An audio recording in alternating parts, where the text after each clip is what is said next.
Fitness. We're proud to be Clarksville's new Get Fit headquarters. Trifecta Fitness is a state-of-the-art spin and strength training studio. Our spin studio is truly one of a kind in this area, complete with 20 state-of-the-art live fitness bikes and an incredible sound system. Our strength training is done in small groups of 6 or fewer, and all of our strength and spin classes are scalable for every level of experience. Come see us in the heart of Clarksville, just behind MAPCO at the corner of Old Trenton Road and Wilma Rudolph Boulevard. Call us for more info at 931-542-6265 or download our Trifecta Fitness app for a full list of upcoming classes.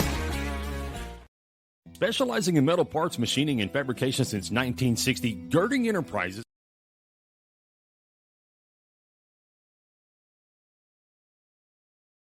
Specializing in metal parts, machining, and fabrication since 1960, Girding Enterprises has excelled in the machining process. A truly American company, Girding Enterprises has gone from one-man shop in a basement to a world-class machine shop with over 20 employees. We strive to uphold the highest level of quality while constantly improving our efficiency level in order to offer the most affordable prices to our customers.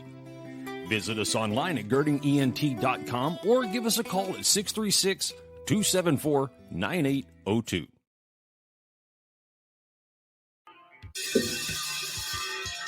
All right. Welcome back. MisFitNation. We are a show founded by a veteran and hosted by 2 veterans and a military spouse. Our mission is to get people to tell their story to the world. If you're an author, share your tips with the Misfit Nation. If you're a musician or actor, our audience needs to know how they too can get into the business. Coaches, we love our coaches. Come on and share some of your tips with the Misfit Nation to help them become better versions of themselves. If you're a corporate leader or an entrepreneur, come on and share how you did it and how hard you have fought for success. If you're a veteran, first responder, or Gold Star family, we would love to have you come on and just share your story with the Misfit Nation. We always have time for you. If you're feeling down, alone, or starting to see the darkness, stop. Think about those who are around you. You are not alone. You will be missed. If you feel like your problems will be a burden to those in your inner circle or are embarrassed, dial 988. If you are a veteran, take option 1. We need you to keep pushing forward. Don't make a permanent solution to a temporary problem. If you're a new listener, welcome to the Misfit Nation. Be sure to subscribe to our show on your favorite podcast apps and also on our YouTube channel at @_Misfit Nation. Subscribe and click the bell to keep you up to date with our latest episodes and all of our news. You can also find us on Heroes Media Group and About Face Radio. Now, let's get to the show.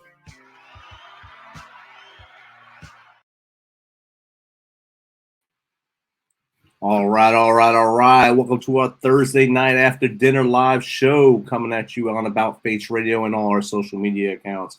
We're glad you're here with us. Our next guest is a husband, father, Christian conservative, host of the DERATE the Hate podcast. He's a man who has, over the course of his life, made more than his share of mistakes, like us all. But most importantly, he's owned up to them and learned from them. He grew up poor, mostly in rural towns around the upper Midwest. He's been working since the age of 10 so that he might have the things that his parents could not, or for good reason, would not provide for him. For all their faults, his parents provided what was needed, which were love and great values. So without further ado, let's welcome Wilk Wilkinson to the Misfit Nation. Welcome, Wilk. Hello, Rich. Thank you for having me, man. It's an honor and a pleasure. Thank you very much. I'm grateful for it. It's awesome that we're able to connect like we did and get you on here. Your story is inspiring. I love the name of your show and everything you're doing. So if you don't mind, tell us a little more about you from as far back as you want to go to how we got to where we are now. Yeah, I appreciate that. So my story is, I don't think it's probably unlike a lot of people in the United States' story, right? We grew up in the Midwest, grew up poor, working class parents, and back in the late 70s and the early 80s, things were definitely different for a lot of folks than they are now. The quality of living wasn't nearly as good for a lot of folks, and my parents were they're very hardworking, working class, but just didn't have a lot of money. And so we didn't have a lot of the stuff that other people had. So I started working very young. Had 2 paper routes and a job in the afternoons cleaning the lint filters at a dry cleaning business, and started buying my own stuff at about 10 years old. So that, along with other things, made me a little angry and a little resentful as I got older, and I had to work through that because I learned a lot of lessons from it, but didn't understand those lessons until I became much older. Of course, and you probably, like most of us, when those lessons were being taught to us as a young person, we don't understand those are lessons. We think of them as something else at that time. It's not a lesson; it's a punishment, or it's X, Y, or Z. Until we can close our eyes and look back from our adulthood to our childhood and say, now I understand why that was happening, or now I appreciate the hard work that my parents did, or I understand what mom and dad were saying to me at that time, and now I understand what it meant and why I was working to get where I am. Yeah, for sure. I think a lot of people, when they're in that, when we're young, we don't see the forest for the trees, right? We don't realize the importance of so much of what we're going through.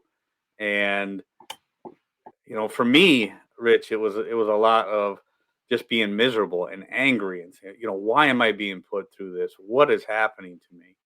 And it wasn't, like I said, it wasn't until I was much older, looking back, reflecting on those things that I realized, what, these things are the things that actually made me who I am, made me as strong as I am, provided the lessons that I needed to be the person that I am.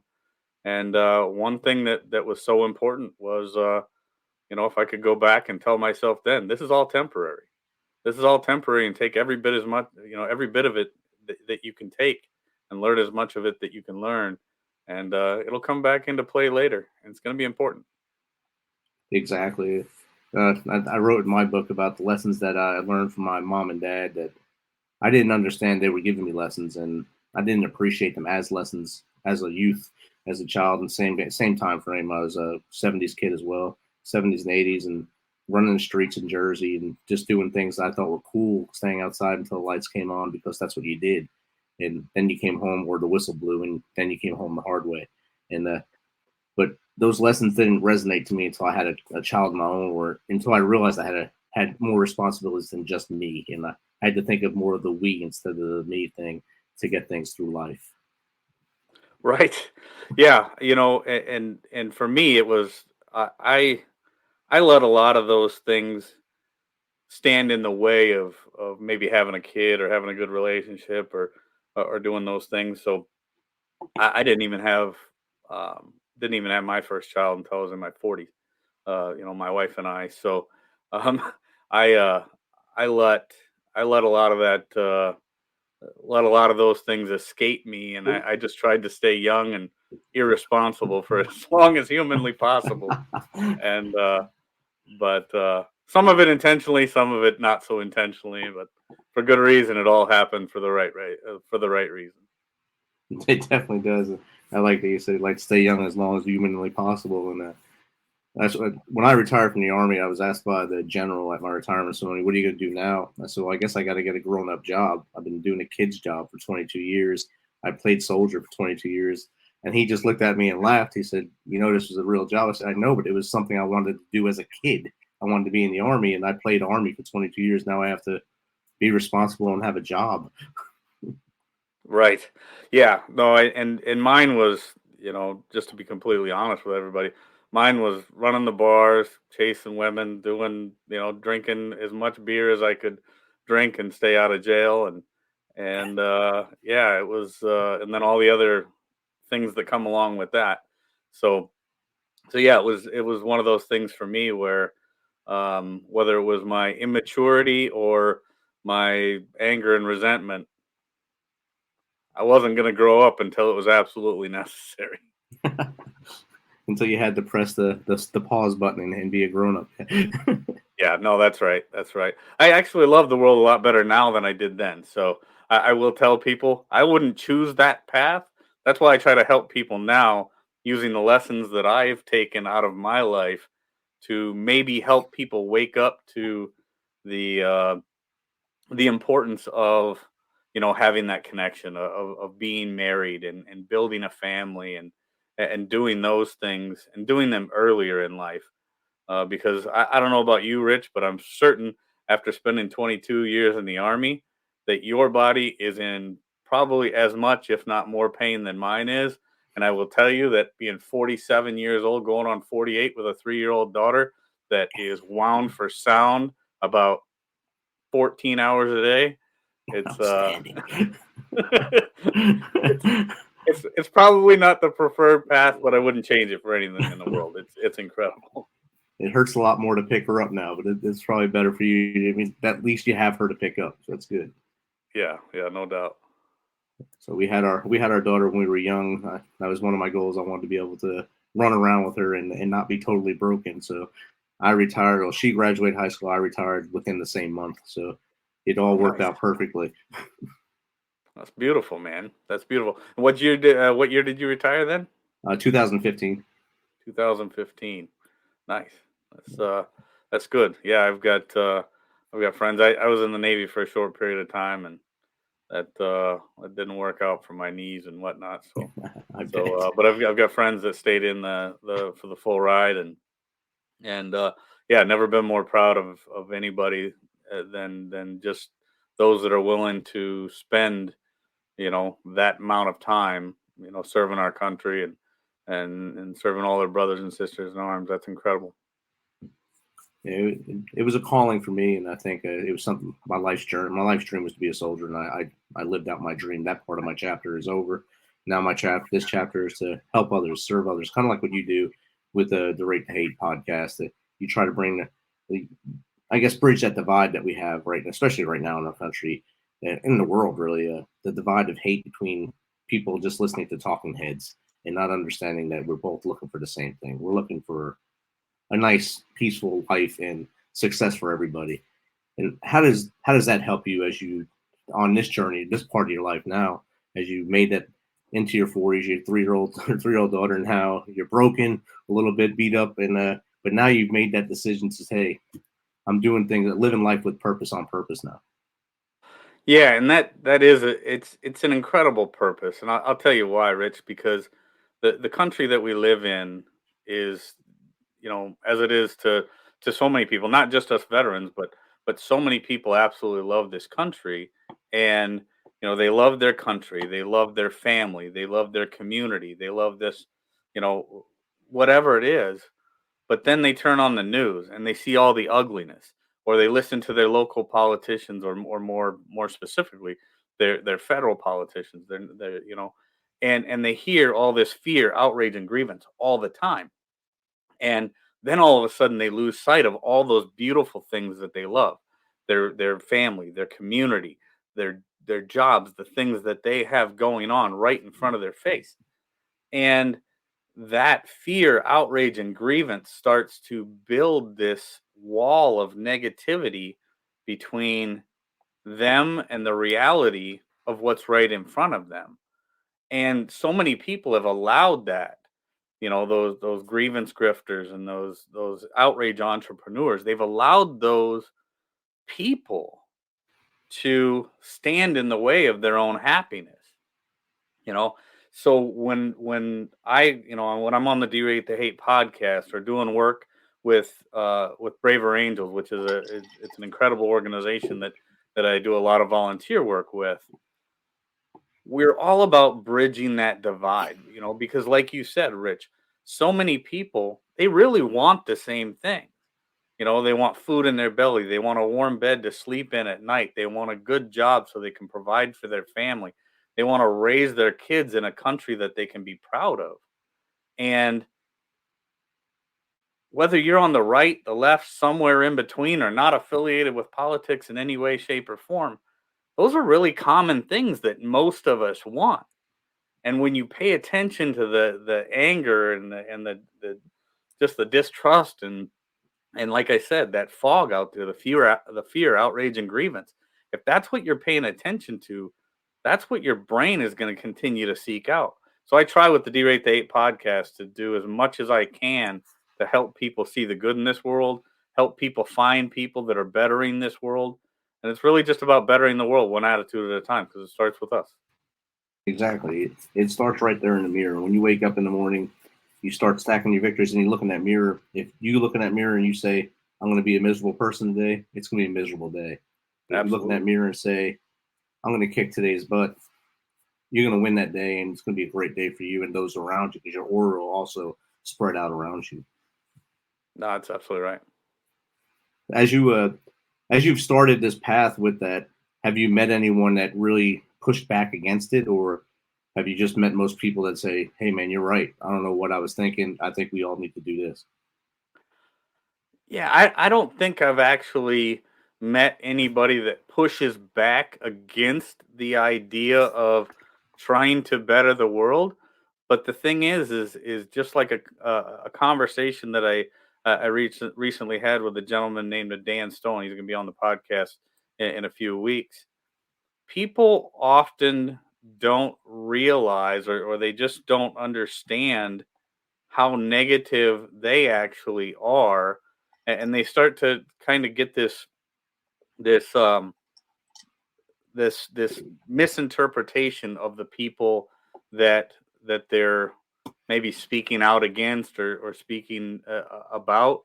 And it's really going to be a fascinating conversation, because often, we think, and we begin to believe we're right, and those on the other side couldn't possibly believe what they're saying. So so, when I talk to people and I'm having a conversation, and they're fully entrenched in their side of an argument, or what their political beliefs, what theirs are.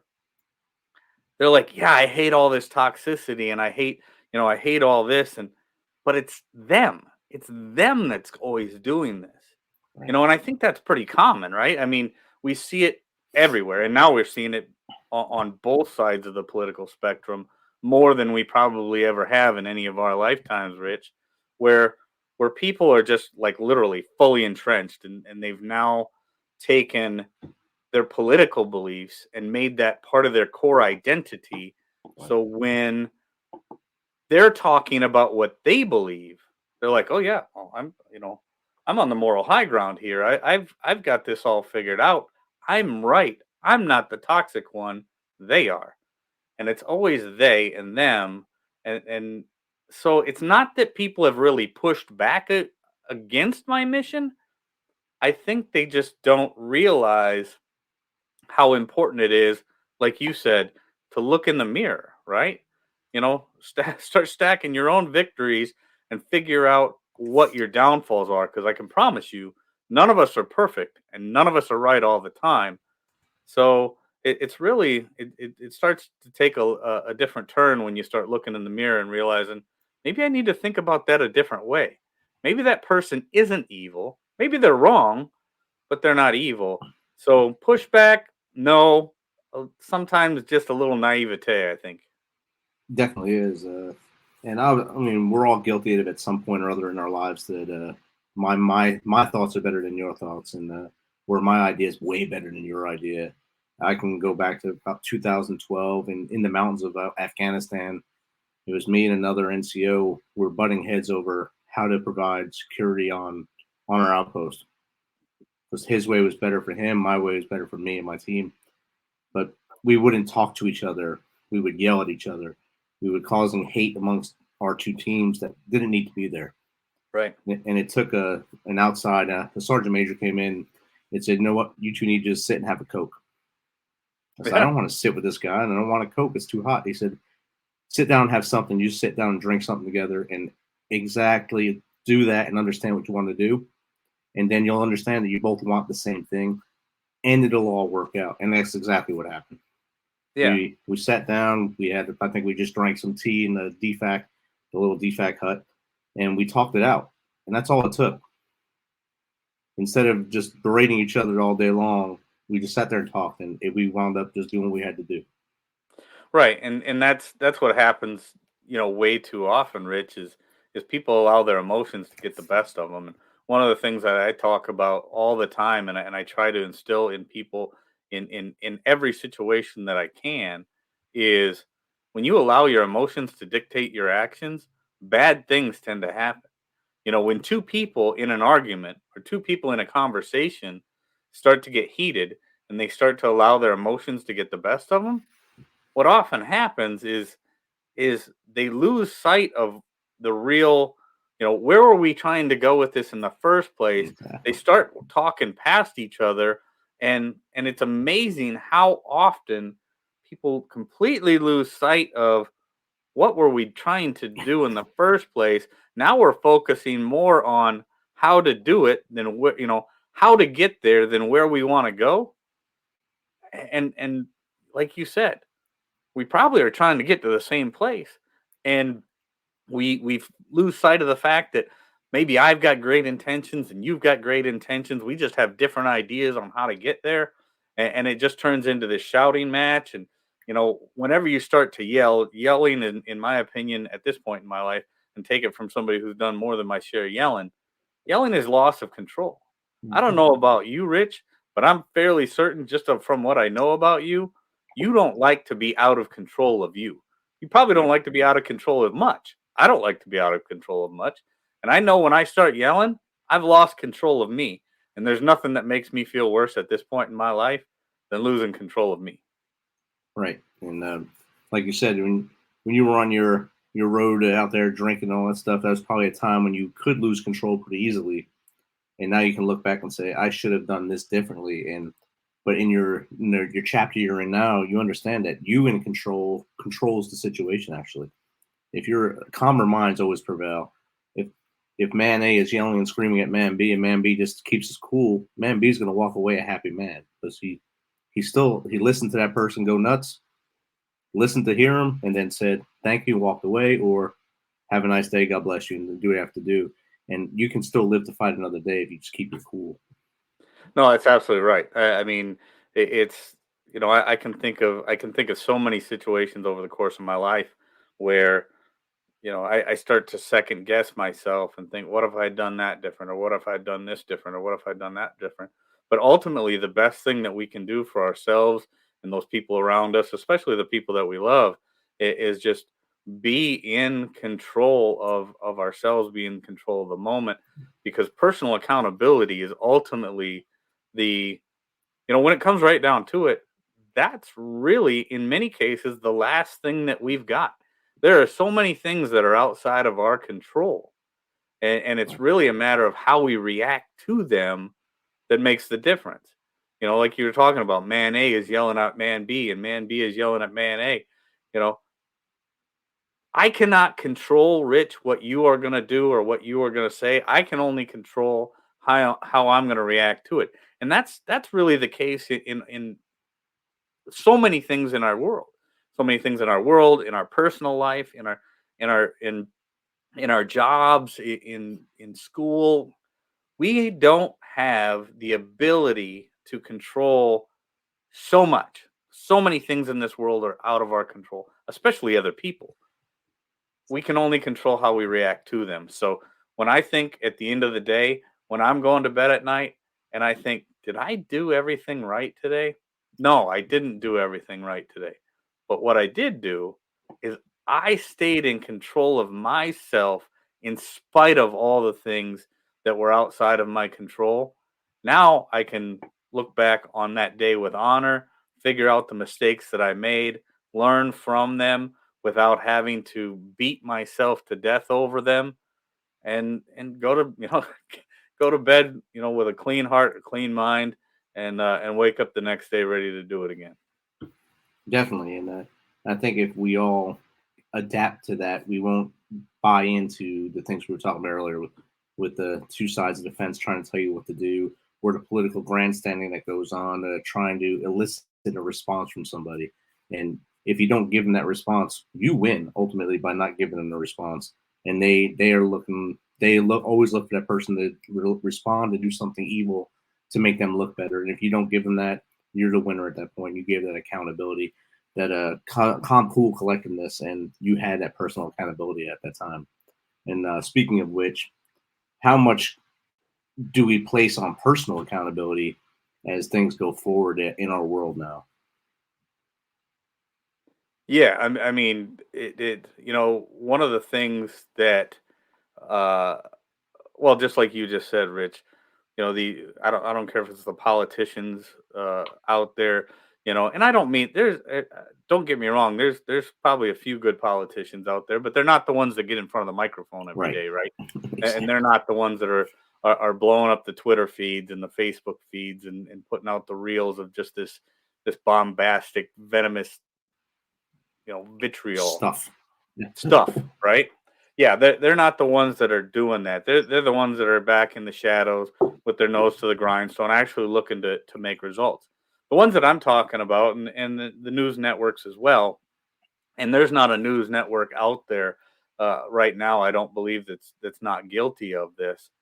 But the ones that I'm talking about are the ones that are truly trying to elicit that response. The ones that are out there pushing the fear, trying to keep us afraid, pushing the outrage, trying to elicit some kind of deep down grievance that you had for whatever, those are the ones that are really, kind of turn a guy's stomach. And at least it does for me, because those are the ones that I mean, you watch a Twitter feed for a day. Just go ahead and start picking out the top 10 names of politicians, in Congress or maybe the White House or whatever, and just follow them on Twitter and look at their feed for a day.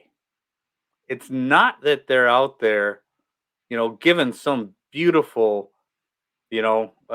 beautiful coach-like speech saying, "We got this. We're going to make the world better. We're going to do this."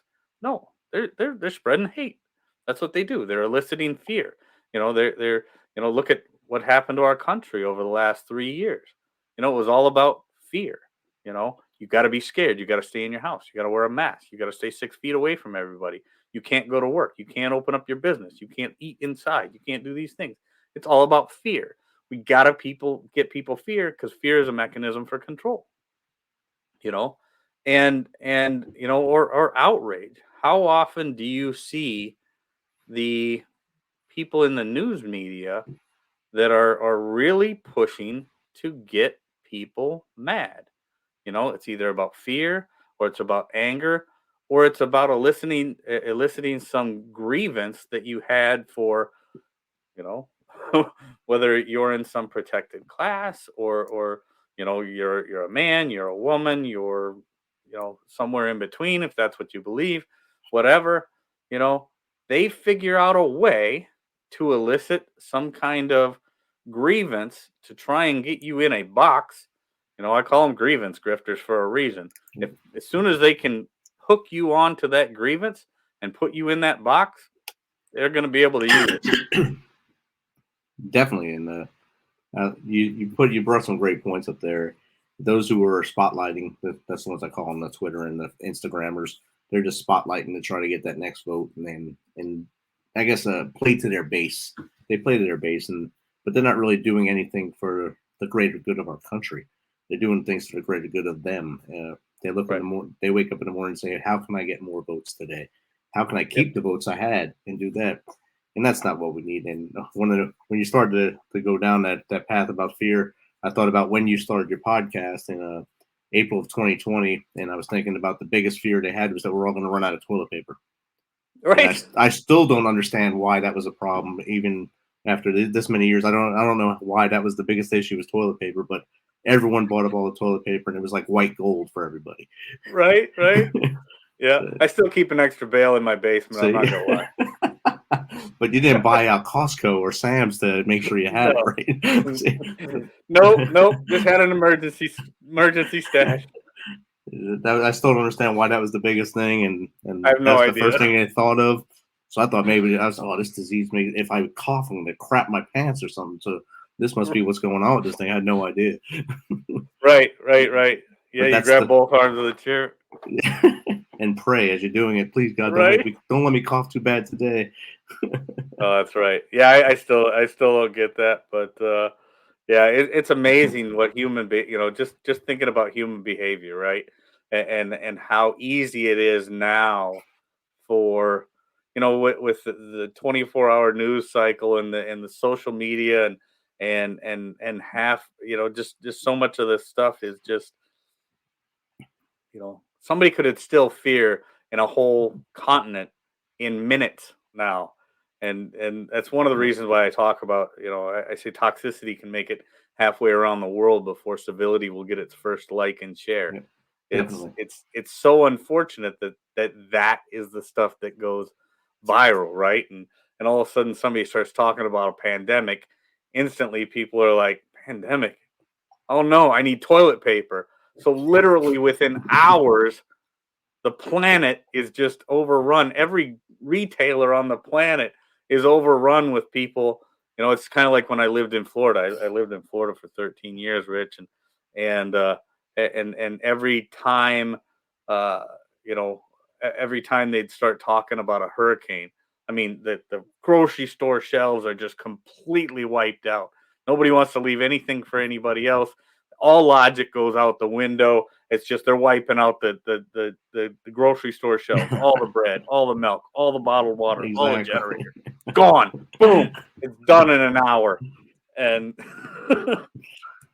You have to have the milk sandwiches for every storm, and same thing happens here in Tennessee. If there's a call for a winter storm, because we're not a big winter state, if there's a call for a winter storm, all the bread's gone, all the milk's gone, and I just want to know what kind of sandwiches they're making with that, because that's a weird sandwich combination: milk and bread. They don't get any cold cuts, they don't get any cheese. It's milk and bread's gone immediately. right, yeah. No, it's unfortunate, but yeah, it's just the world in which we live now. I mean, it's like I said, if they can elicit that response, it's all about clicks and ratings and it's pretty wild. Keep people scared. It keeps them tuned in. But like guys like yourself, or even your show or my show, putting out good information and trying to help people. In order for us to do that, we'd have to have some kind of model come on and show something that we don't need to be showing to get likes and clicks. Otherwise, we're just two dudes talking on our shows. Yeah, but like I said, I can go to bed with a clean mind and a clean heart at night, right? I mean, and you can too. It's. I love the fact that and I'm sure that you're the same way. It would be nice to have that huge social media following, or have people flooding every post that I do with clicks and shares and stuff like that. But what I really like is, when I get one of those emails that says, you said something today, or your guest said something today that really made a difference in my life. I hadn't thought of it that way, and now after hearing that, I'm going to start doing something in my life a little bit different, right? I go back to my mission statement: bettering the world one attitude at a time. It starts with you and I, personal accountability, right? And so, I would love the viral tweets and the likes and the shares that just when people look at it, they're like, whoa, man. But you know what? It really, if I can help somebody better their life, just one person today, showing them that it's not about the toxicity. The toxicity isn't going to make this world a better place.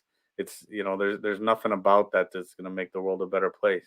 But when people start to realize that the only good thing is about a bad attitude is we as individuals have the ability to change it, and they really take that to heart, and they think about it, and then tomorrow morning they go to work and they got a smile on their face, and they that's what makes the difference.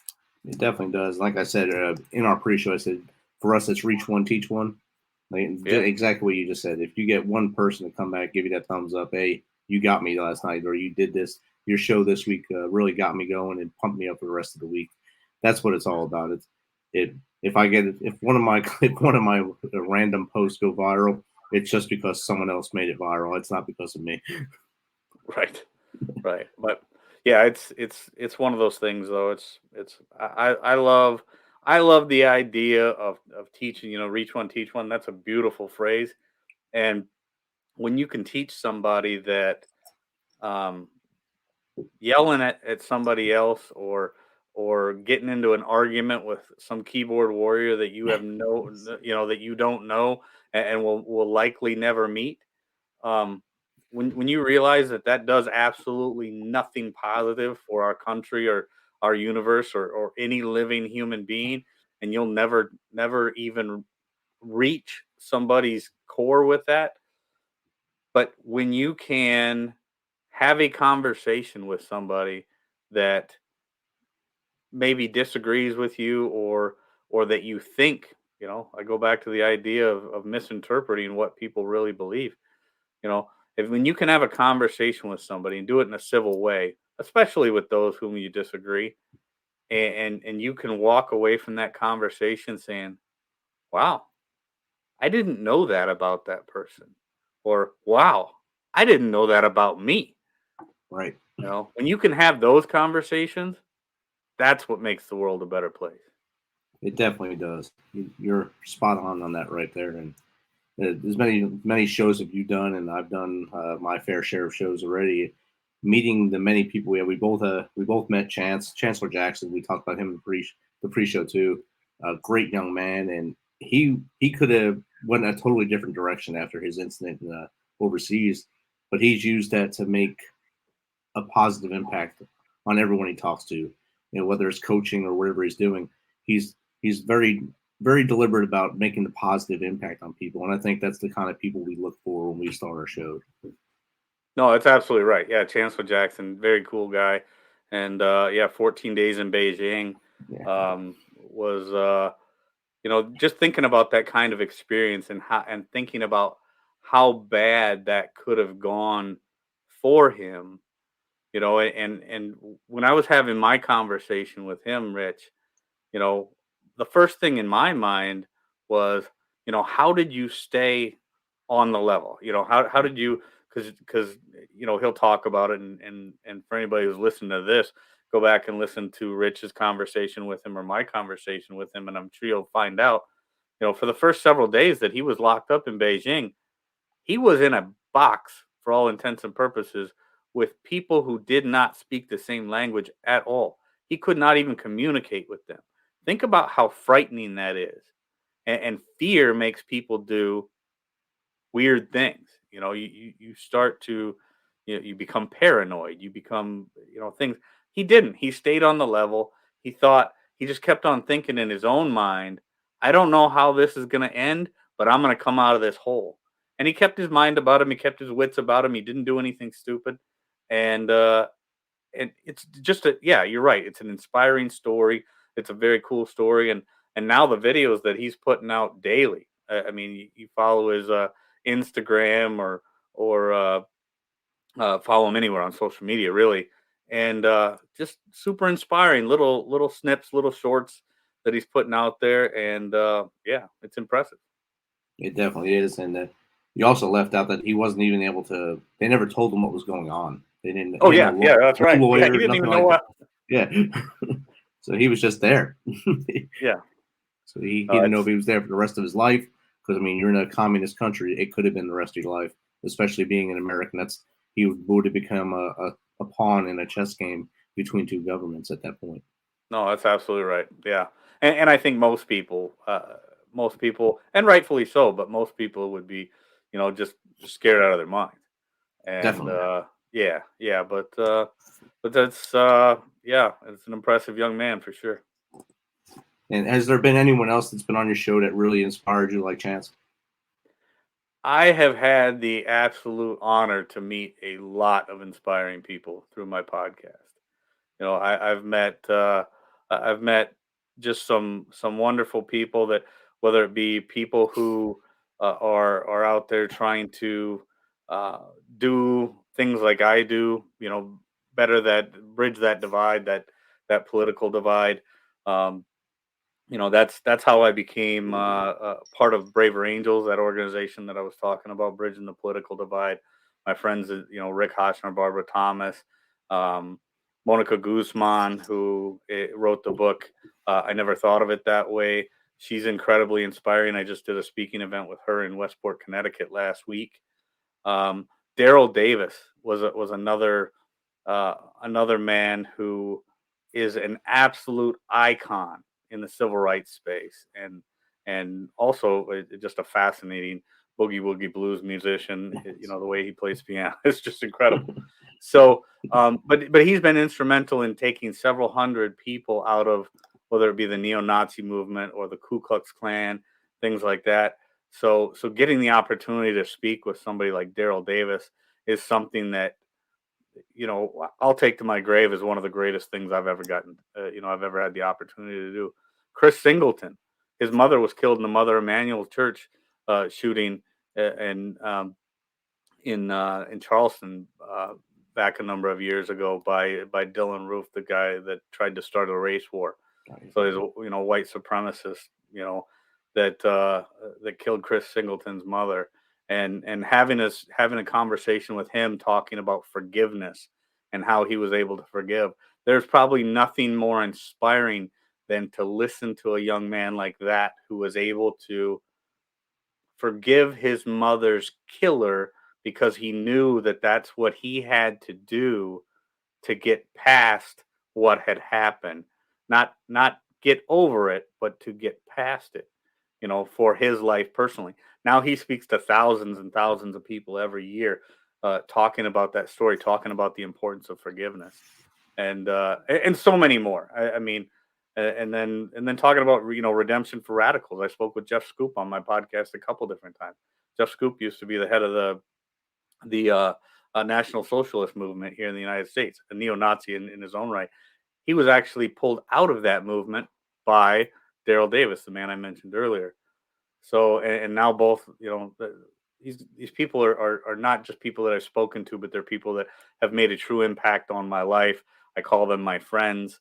It's beautiful when you find the right people to surround yourself with, instead of looking to that negativity, all that toxicity online, because you know what? Your life is going to be what you seek.